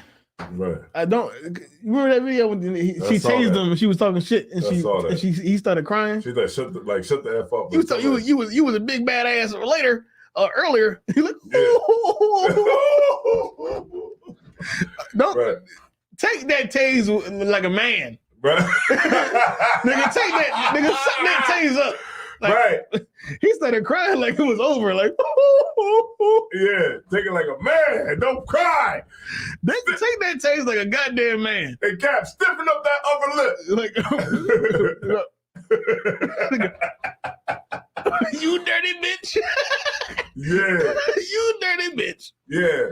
Yeah, take that taste like a man. Don't be crying because you got tased. Right. You tasing is, I'm sure, I never got tased, but I'm sure it's terrible. Right, the eyes should be. But don't be crying. Like we teach, like look, learn how Have to. Like, I be like, look, that's why you the devil. The Bible speaks of. Take that with some honor and dignity. Right, that's why I would have been talking so much shit. Yeah, especially when she tased me. Yeah. Oh my God, man! Right. I'm gonna talk about you from here to the courthouse. Yeah, like when Christ come back, you gonna pay for it. All you people are going to slavery. You know what I mean? Under a black man called Jesus Christ. You like, dirty bitch. Yeah. I hope you die. Yeah. You dirty. Like because she was very evil. She was an evil person. Like you're stinking pussy. You know what I mean? It was bad. I would have talked about her as she was tasing me. But you know what, Cap? It's like with our people, he was scared. Like we turn all that off when it comes to the oppressor. That brother was scared. He was like, because we don't know. Our mind is like the general brought it out, and I'm just echoing what he said. It's like our mind turns off, and we're like, this is the oppressor. You know what I mean? Like daddy's one. Yeah, this is the oppressor. So it's like. And then, like when the cop, when the oppressor was saying, calling this black woman, he was like, "Shut up, you black bitch," or whatever, right? Salage for my language, right? "Shut up, you black bitch." And then she was like, "Go ahead, say it again, yeah, go ahead and say what you said, yeah, go ahead and say it again, yeah, go ahead and say it again." And it was like the general broke it down. It was like her mind doesn't know how to respond. Yeah, but if I said it, she was like, "What?" And turned everything. She would know exactly what to say. Right. She would have all the right words to destroy you, but not a white person. Right, but when the oppressor said it, she's like discombobulated. Go ahead and say it. Yeah, go ahead. A white person call you nigga, and you just don't know what to do. Right, you don't know what to do. They say something. It's like it's just all this diffused. It's like right because it's all you know how to do is call Jesse Jackson. Right, because it's in your mind. It's like, oh, this is an oppressor. Yeah, this is not the average nigga. Who I would normally deal with. Well, you argue with niggas all the time about that dumb stuff. Right. You can argue with them, but you can't argue with that white man. Right. And that's what we understand because it's in our brains. It's like embedded in our DNA. Not our DNA like scientifically, but culturally. Like, culturally in our mind. It's like it's embedded like yo, when the oppressor comes at you, you don't know how to deal with it because you haven't been taught. And a lot of white people, a lot of black people, we don't deal with white people on the day to day. And you know, like in school and you know, at work, we only deal with so many white people. A lot of us. And but one thing I know is like how to deal with people, you know, by what you're taught, because I understand at the age that I am now, I understand that the only way you get wise is you have to be around wise men who have to teach you how to be wise. It's like it's no other way around it. So it's like when a nigga grows up, normally in America, you growing up by what you learn from the streets, but that's not necessarily making you wise. That's just making you able to be able to survive. Yeah. Right. But that's not making you a wise man. Yeah. And that's what I understand about the truth is like the only way, like that's why I like when like brothers that are wise, like Captain Cesariak, Captain Yatnazak, Captain Gadalhar, Captain Mawaqua, you know what I'm saying? Like I know for me, I have to get around brothers like that. You know what I mean? And I have to soak up the information from those brothers to be able to be wise. And any young brother that's coming in the truth, you have to get around older men who not necessarily older meaning like in age, but men who've been around, who have been through the trenches and have been proven, tested, and tried. You got to get around those men to actually get the understanding on how to be wise. Right. And that is ultimately how you're going to be able to survive through anything. And that's how, you got to do. But a lot of brothers, they just think like, oh, I'm going to be wise on the street, but that's not enough. You know what I mean? To make you survive for good. Yeah, that's not going to let you, you're going to be able to survive. You're going to be able to live like you've been doing, but you're not going to excel past the block. Mm-hmm. You ain't gonna excel past the bullshit we've already been going through. So I always look at it, man. When I go to barbecues, y'all better stop looking at these barbecues as it's just hot dogs and baked beans. Man, them barbecues be like the G8 summit. Right. It's a time for you to get around brothers that you might not have been around before throughout the year. Hear things that you wouldn't usually hear because you're not around that person. And understand that those brothers have information and you have to be a possessor of it. Right, and that's what I do when I go to different. Sometimes you go to barbecues and you learn something from you teach somebody something they may have never heard if you didn't come. And that's how you do it, man. And you get around wise men. You wear out the footsteps of the wise men, and that's how you become wise. Sisters too. It's the same way. You get around wise brothers, wise sisters, and that's how you become wise. There's no other way to it. You know what I mean? What we learned in the streets is not what's actually going to make you survive for good. It'll help you survive like, little street skirmishes and stuff like that. But a wise man is how you're always going to be able to make calculated decisions and how you're going to be able to get out of certain situations that present themselves while you're dealing with brothers and sisters in the world. All right. Kana says psychological conditioning at best. I remember you bringing it out in class before. Yeah, psychological conditioning, man. That's how it is in America, man. They got our people thinking that we really Americans out here, and that's where we fall at. You know what I mean? Because we don't really have any like real training. We just get what we hear from the Black Lives Matter thing. We just got like a bunch of talking points. We got emotion. And a bunch of stereotypical talking points. I know my rights. You know what? And one thing too. Y'all abusing me. This is racist. I watched the movie on Serena and Venus Williams. Yeah. So you ever see that? No. The Serena and they. Will Smith. Yeah, they were amazing. They were amazing tennis players.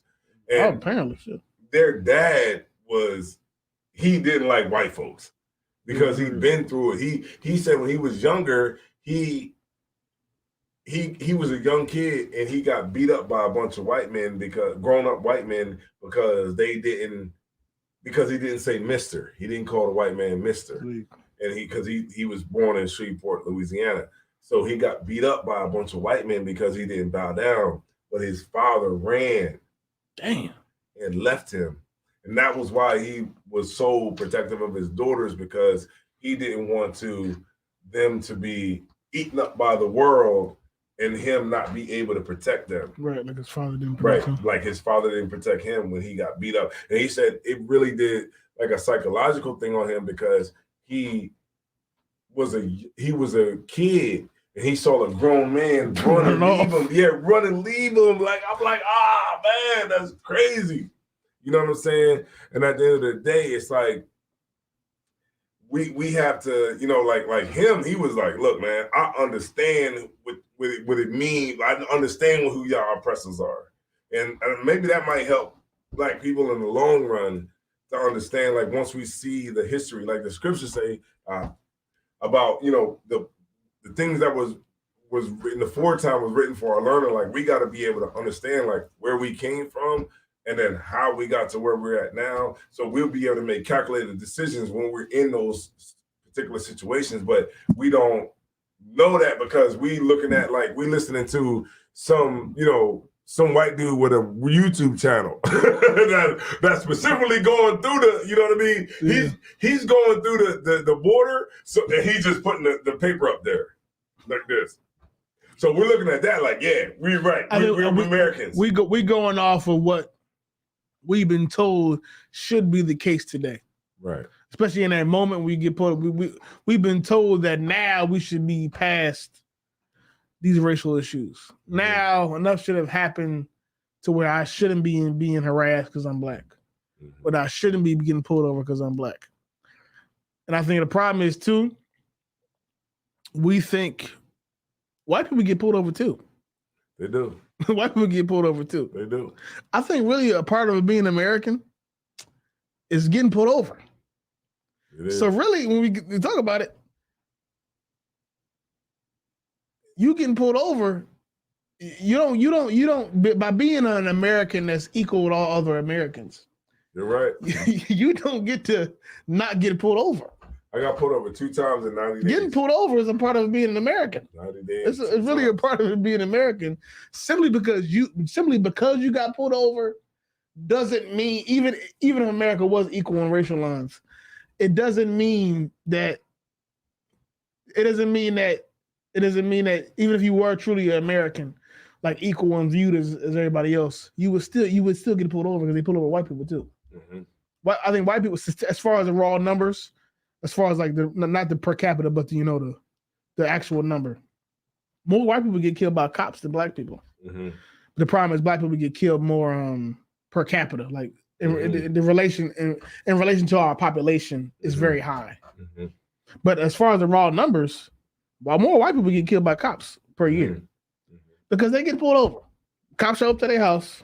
They call the cops. They show up. They're not trying to hear nothing. Yeah, and they're saying nothing. The cops kill them too. They'll shoot them up too. The problem is that you think that you have an idea in your mind that it should be some type of utopia where nobody ever pulls you over because you're Black, or nobody ever pulls you over because you ran a red light. And when you run a red light, in your eyes, it must be because I'm Black. But if you understood the cop more, you understand that the cop is trying to give you this ticket and leave. Mm-hmm. And you're gonna push the cop to kill you. Mm-hmm. You're gonna do something to make the cop kill you. That's heavy. You're gonna do something to make the cop kill you. And if you would just give him his license and just go about your life, you would just pay a ticket and that'll be that. Mm-hmm. But now you're about to be dead because you are scared. Mm-hmm. And I think the problem is many Black people, what we see on TV, we see happen to other Black people, are scared us to the point to where we can't even go through a traffic stop without panicking, without throwing the temper tantrum. Like, Cap, you right. I didn't mean to cut you off, but you dropping this out. You dropped it heavy. The thing was, like, when you said panicking, is like, when I watch those, because like body cam footage. Yeah, the body cam footage thing. This nigga is tripping. Maybe like, Mama.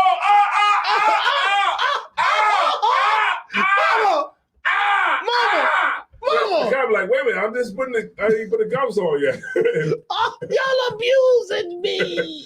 It's like, damn, just relax. Call the supervisor. Like, I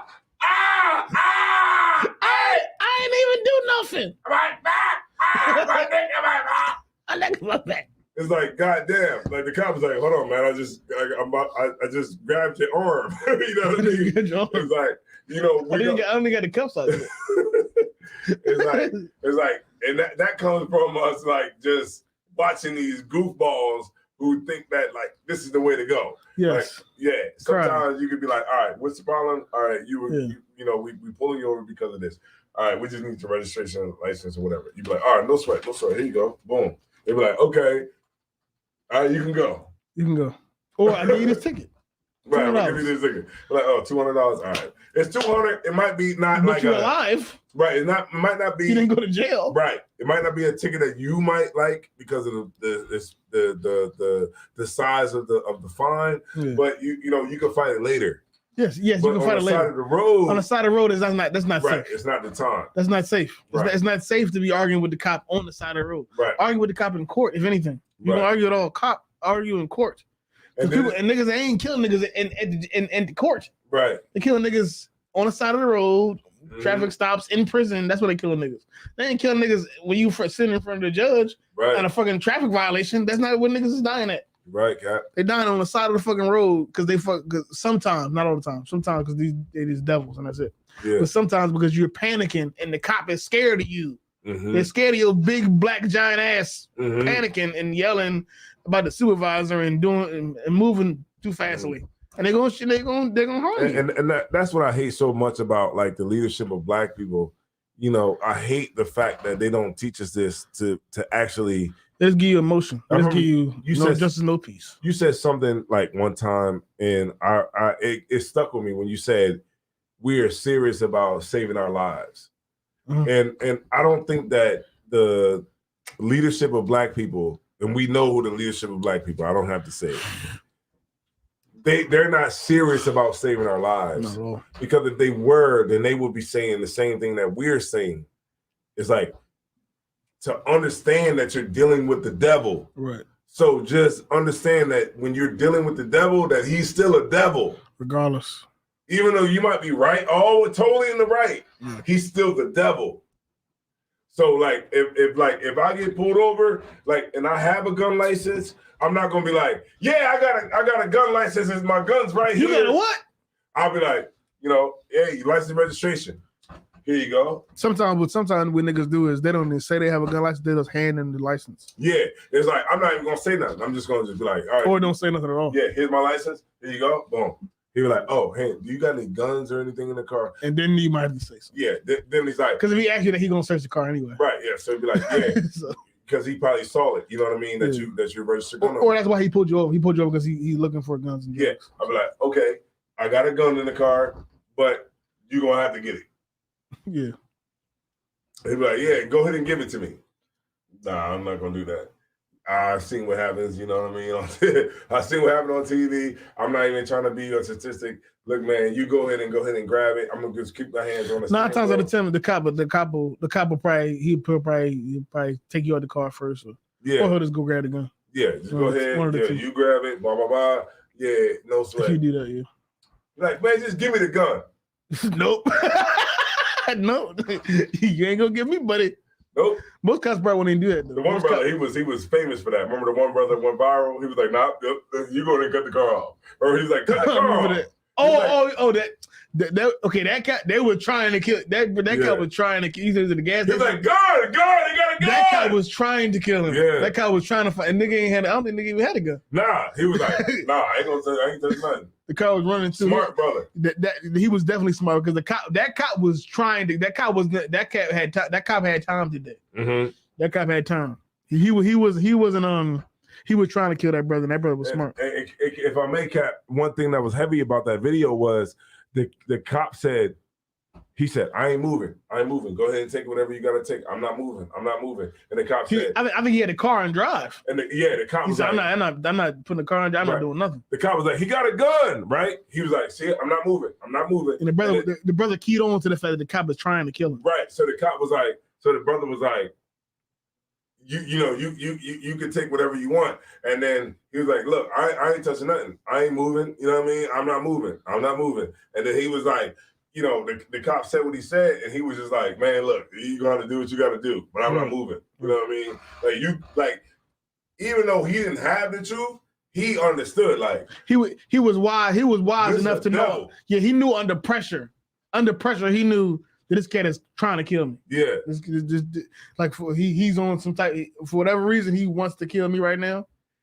So I'm gonna just not move. and then guess what, Cap? This is the heavy part. He was like, "I'm not moving," and the cop, you know what the cop said when he wouldn't move? He said, "You better not move."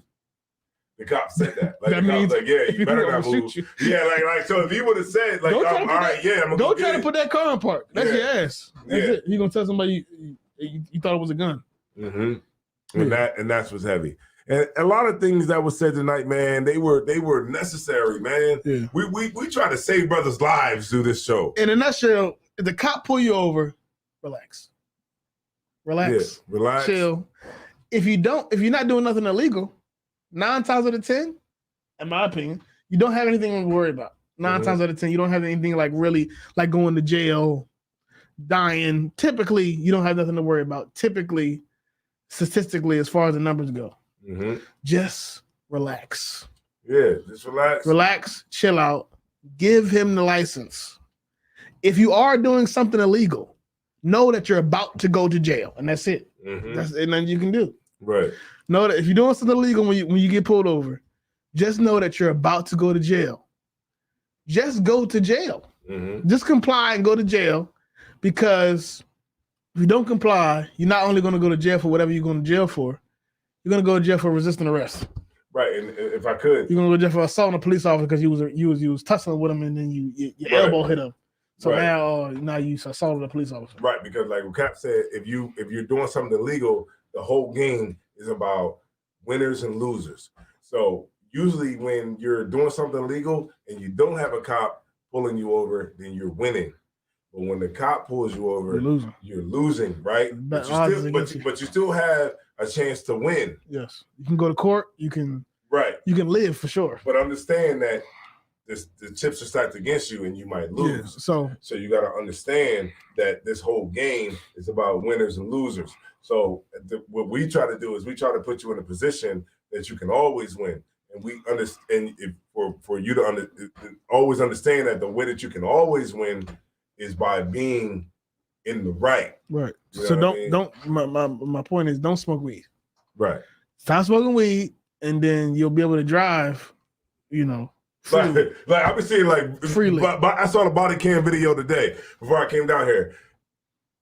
The cop pulled him over and said, it found 20 bricks. And said it found 20 bricks. And the dude was like, "Why? You pulled me over because I'm black?" No, he pulled you over because you were driving crazy and you smell like weed. You were smoking weed.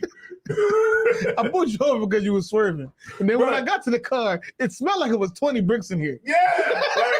No, the cop didn't pull you over because you was black. He pulled you over because you was swerving and you're smoking weed while you're moving 20 bricks. Yeah, you gotta.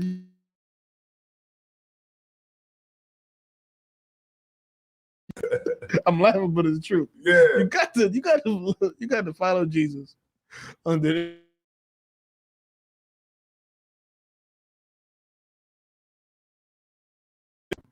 You gotta live lawfully according to God. You gotta live lawfully according to the laws in this country. And we did And that when you do tonight. that, if you get locked up, it'll be fully unjustified. If you ain't smoking weed, you ain't getting high, you ain't riding around dirty, you got your license, you got your registration, your license plate is not from Morocco, you got all the things that you need legally in that car. And if you do get locked up, and if the Lord, God forbid you get shot, the cop will be all the way in the wrong. Mm-hmm. And then you can sue, or your family can sue, yada yada. You can win the case in court.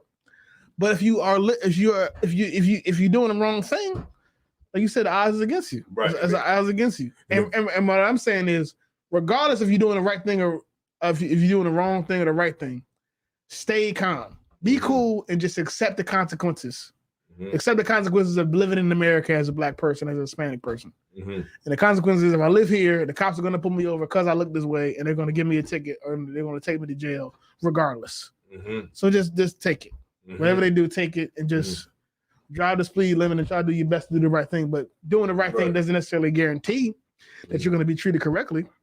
But the problem is once you get interact with police officers, you might do something that's only going to escalate the situation when all it could be is a $50 ticket, and then you go home. Yeah, and we but fight. Now you sitting in jail because you wanted to fucking argue with. Right, we fight in a different way, man. We fight, you know what I'm saying, in a different way. You know what I'm saying? Like we fight, you know what I'm saying? Like yeah, you know what I'm saying? Yeah, if the cop pull you over and you ain't doing nothing wrong and you doing this and that, then we gonna turn this bitch up, nigga. We're gonna turn it up. We're gonna turn over some police car, turn it up for me. Sure. They kill me, burn it down. Burn it down. That is what I'm saying right now does not necessarily reflect the ideas and standards of the Israelite School of Universal Practical Knowledge or cross the line. But if they kill me, burn it down. Burn it down. Like the skyscrapers. Yeah. Like the big shit. Burn it down. Do what you got to do. Look, I want to hear kill me. Fuck that. I want to hear white people say, "What we gonna do? What we gonna do? What are we gonna do?" Right. See that great advice to Watercat. All hope is lost. Yeah, all hope is lost. Right, but burn it down. Fuck that. Ain't no justice, no peace. Just no peace. Yeah. Just don't have no peace.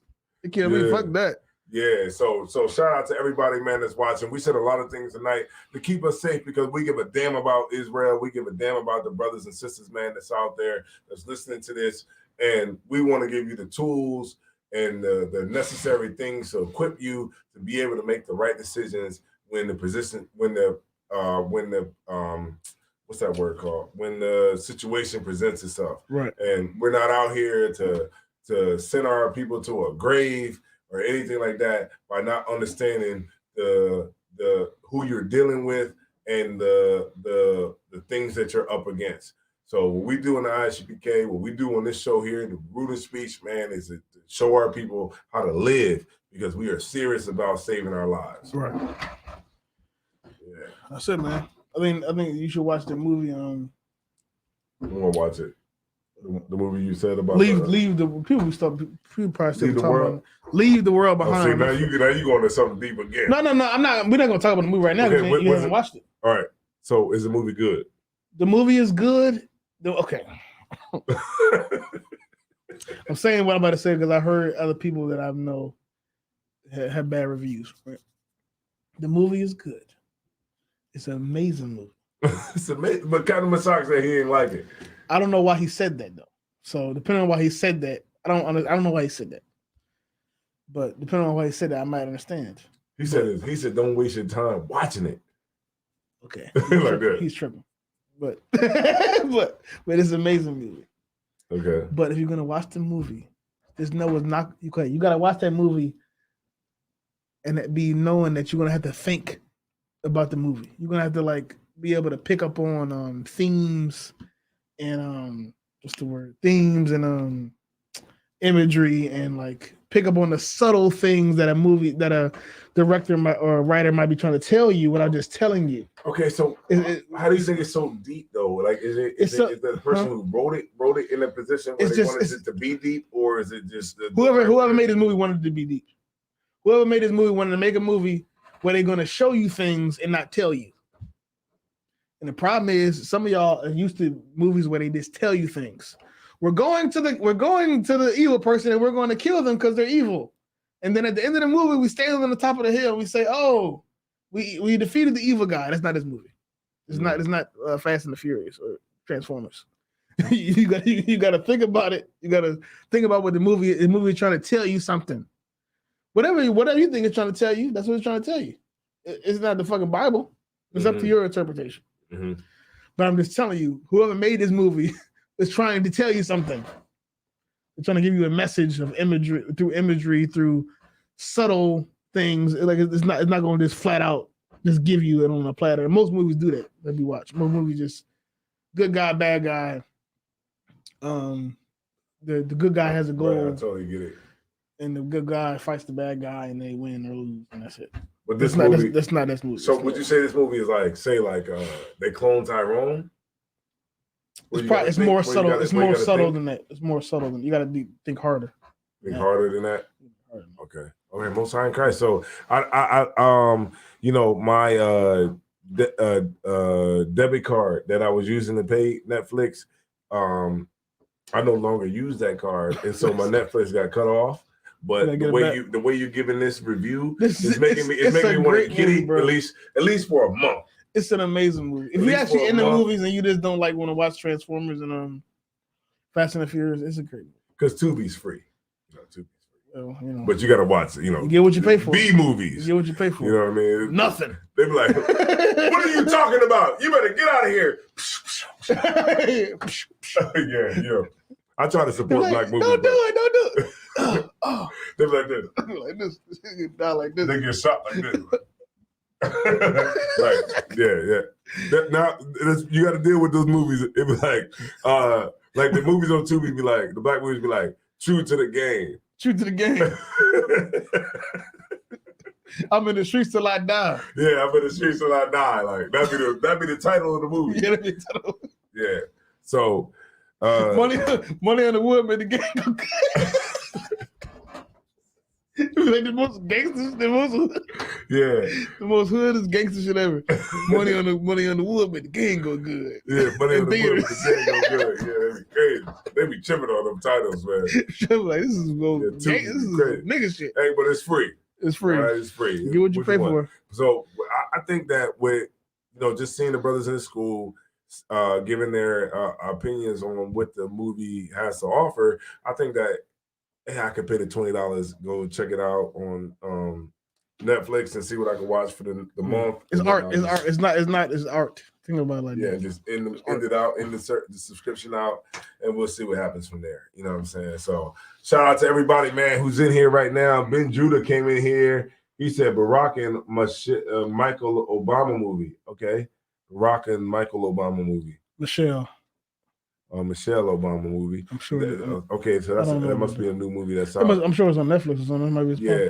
I just saw I saw two movies. It was the one with Ben Carson movie. I saw the Ben Carson movie, and I saw the one about what's their names? Venus and Serena Williams. I gotta watch. What was that on? That's actually on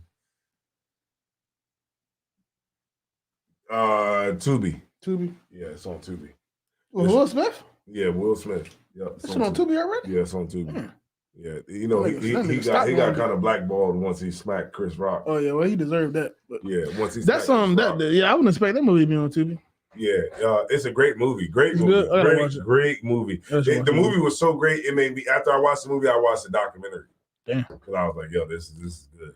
Let me see about this father. The whole thing with his dad, they talked about in the movie or the documentary?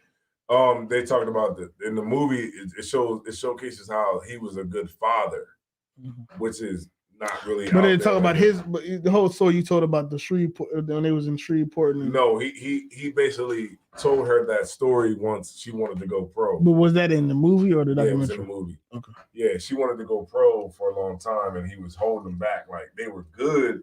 He was like, "Look, I got these girls who are like going to be the next tennis champions." But really, he got him into playing tennis because he thought that was a good way to make money. And he wrote a 78-page report before they were born on what he was going to do and how he was going to do it to make them into star champions in tennis. Yeah, the whole fucking plan. He had the whole plan read out before they were born. 78-page plan. That's the type of parent I want to be. And he worked the plan until like he took him out there in the rain to hit them balls. He took him out there every day after school to hit them tennis balls. He basically took them out there because he knew that this is what they're going to be. Like, when you look at like all the people in life who we look up to today, you know, that are superstars and megastars, they didn't have a choice of what they wanted to be when they were children. That's true. Like Prince, when you look at Prince was like the most amazing musician.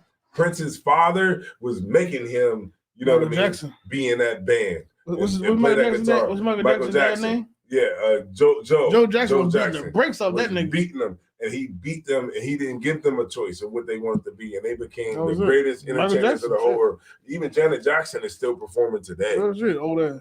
Yeah, and it's like it just shows you like when we like this way America is like you can be whatever you want. You know, that's the Wayne Wade's kids. No, you're gonna be with what your parents beat you into Right. being. What your parents tell you to do, and that's what you do. If you ain't got no parents to beat you into something, then you might not have the best of parents. Right. And that's what a lot of our people don't realize is like when you do what you want to do, you're gonna be working at McDonald's. Yeah.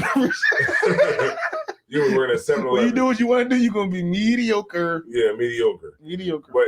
But he was out there, and he was out there so much, taking them kids out there to hit them balls and learning how to do tennis, that he got Child Protective Services called on him because they because the neighbors thought that he was neglecting the kids by making them play tennis in the rain. But they were hitting the balls in the rain because that's what they wanted to do. That's what the Asian people do. Right. The kids were like, we like this. We want to do this. It's called you can't get that far if you don't like it. But it's called tiger parenting.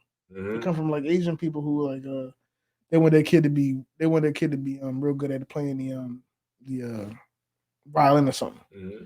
So they get a person that they get a trainer to teach them how to play the violin. They got to wake up in the morning before school, play the violin. At the school, they're playing the violin. When they get home, they got to write the music down and play the violin. It's like it's a parent that's like so focused on the goal, so for their children, and the children either sink or swim. Either they just rebel or they're under so much pressure to succeed, they're gonna succeed. It's called tiger parenting. I think it came from like Asian people and how they parent their children. Yeah, especially over here in the U.S. If I have a kid, man, you gonna learn how to make a rocket. Nigga, you don't like engineering? You gonna learn how to nigga, what's the square root of 56? Yeah, you better gonna figure know. it out. Yeah, you gonna know. Real shit. That's the way to go, man. So shout out to everybody, man, who tuned in tonight, man. Root and Speech, man. We didn't have Azar tonight, but he'll be back. He'll be back next week. You know what I'm saying? He down in North Carolina. Next week we should talk about the movie. At the World War III lecture with Commander General Yohana that went down tonight, man. Yeah, that's right. Tonight down in North Carolina. Azar went down there. Passover was gonna be. Yeah, Passover, man. Make sure y'all pay your Passover fees. It's gonna be dope. I'm telling you that 200 is gonna get you into everything. Even if you need your kids to be watched while you go to the black party, whatever. Yeah, you can go to the black party of that 200. You can get your kids to watch while you're at the black party. You can go to it's gonna be a carnival or a fair or something. Yeah. The lamb slaughter. We're gonna ride the Stagville plantation. You got a tour of plantation, old slave plantation. Mm-hmm. Transportation from the hotels, free of charge if you pay the Passover fee. All inclusive. Yeah.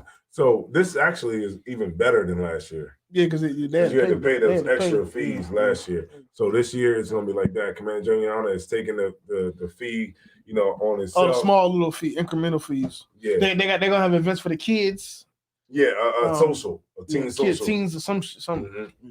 Yeah, like a teen social. I don't got no kids. I don't. They're gonna be in that teen social getting. I'm gonna be like, damn, their party more popping than ours. They're gonna be there. Like that. What? That might be what? That might be there. They're gonna be in there getting it on. I'm like, God damn. It's lit. They're gonna be emulating everything they see us do. Real shit. And they get drunk off of Pepsi. Yeah. Nigga, that's Pepsi, nigga. Yeah, so pay your Passover fee, man. Look, man, I'm Captain Zion. It's Captain Ariel. Man, and we Root and Speech. We in the building tonight, and we're going to see y'all next week, man. And y'all just stay safe. And hopefully next week, man, y'all come back safe, and we're going to get it on again, man. So with that being said, man, we out of here. And shout out to everybody, man, because y'all Hey, what, gentlemen? It's all about the Root and Speech Vidcast. Live on Facebook and YouTube every Friday and Saturday night, right? The Organized Dish Talk Vidcast. Check it out. Delaware, stand up.